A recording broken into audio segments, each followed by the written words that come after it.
Chegou a nossa vez, há muito o que fazer. A escolha está em nossas mãos. No nosso segundo dia do Diário de Conversão, conheceremos a história do irmão Vanderlei Barbosa, o Sensei Vabe.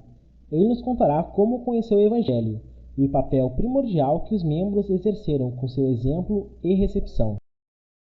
De firmes prosseguir, nosso dever cumprir, com mente, força e coração, em Cristo vamos confiar.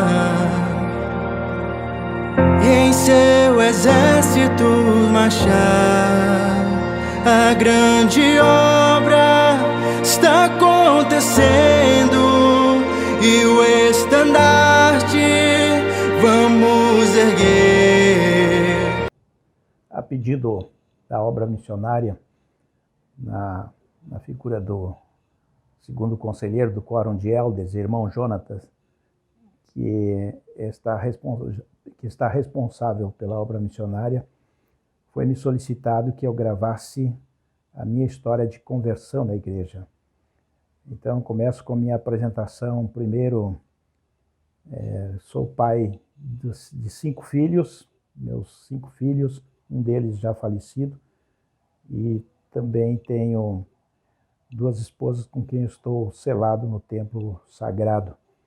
Então, fiquei viúvo e minha primeira esposa faleceu em 1985. Em 1990, eu casei com a mãe de meus outros 4 filhos. E na igreja ainda sirvo como secretário financeiro da Estaca e atualmente o novo desafio é servir como professor da escola dominical. Na vida profissional, eu sou professor, educador aposentado.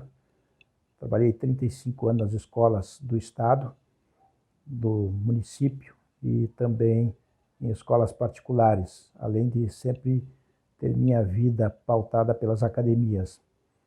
Meu nome oficial é Vanderlei Ávila Barbosa, mas sou muito mais conhecido e chamado por professor Vabe, irmão Vabe, Sensei Vabe. Iniciando a minha história, então, de como eu conheci a igreja, em 1972, eu passei por um momento de profunda reflexão sobre os valores das religiões, e nessa época eu tinha 15 anos de idade e passei a frequentar igrejas diferentes.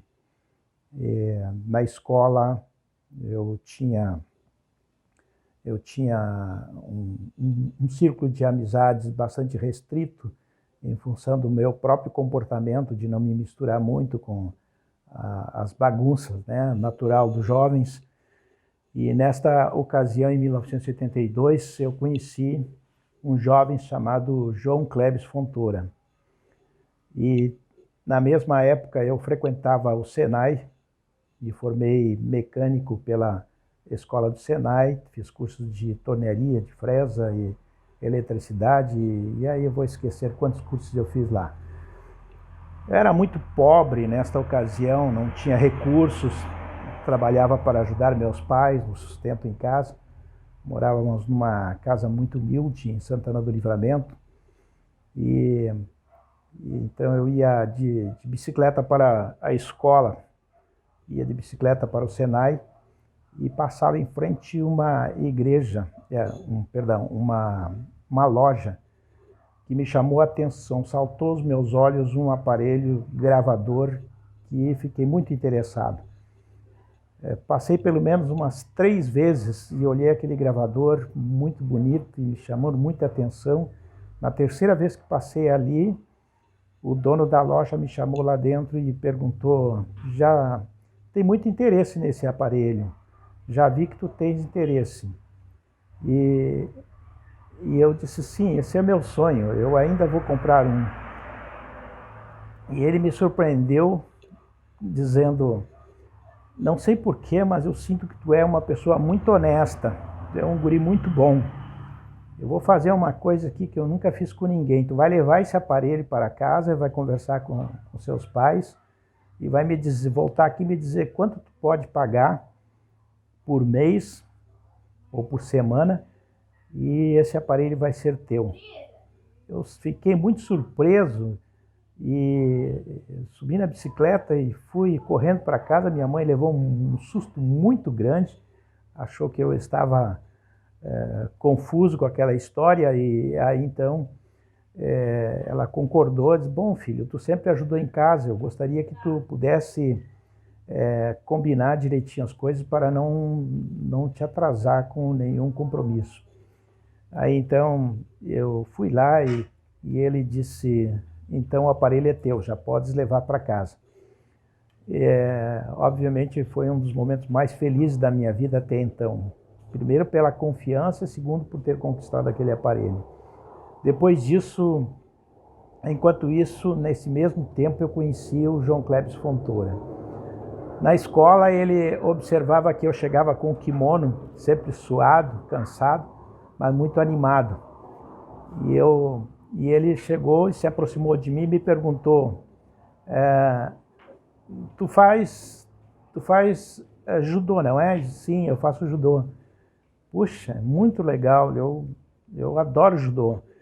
E eu passei a falar de mim sobre o judô, e depois de uns 3 meses mais ou menos, eu perguntei para ele, puxa João, você me pergunta como é que eu vou no judô, por que tu não vai lá me assistir uma hora dessa? E ele disse, tu nunca me convidou. E eu fui, e cheguei lá, no dia na academia, né? No dia seguinte, estava o João Clébis de kimono e com a mesma graduação de faixa que a minha.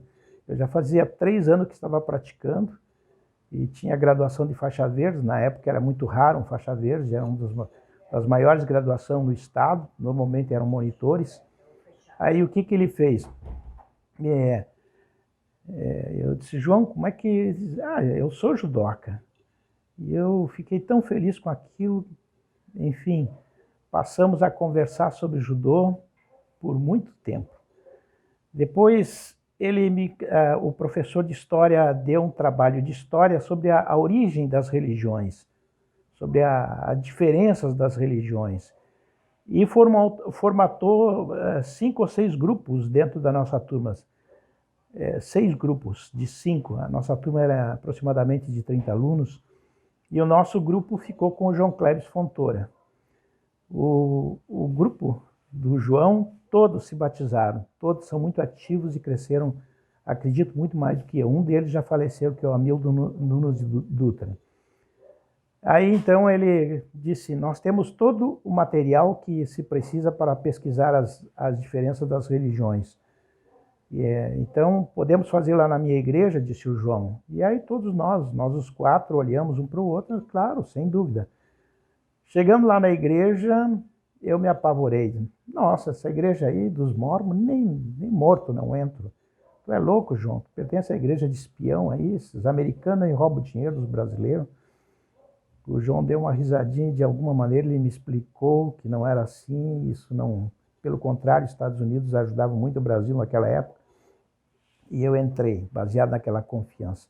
Fiquei vislumbrado de ver a quadra cheia de jovens praticando esportes, mas isso eu não vi na igreja ainda.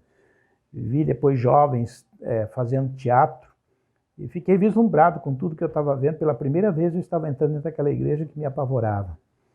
Aí ele convidou para ir no domingo na igreja.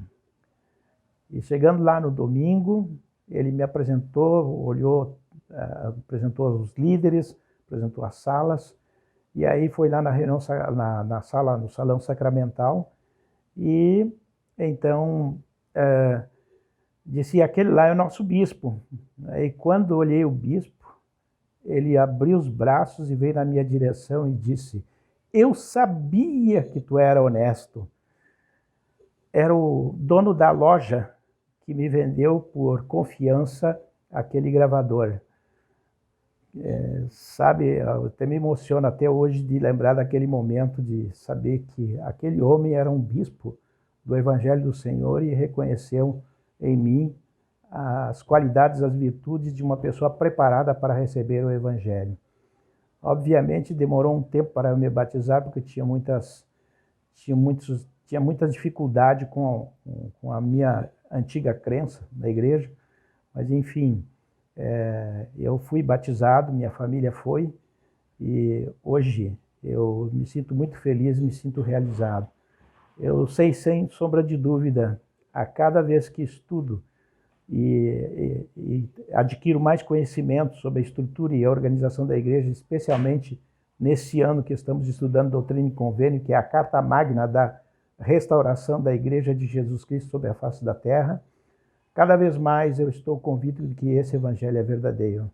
Eu quero compartilhar esse testemunho e esse carinho por qualquer pessoa que esteja me escutando meu depoimento, e faço isso no sagrado nome de Jesus Cristo. Amém.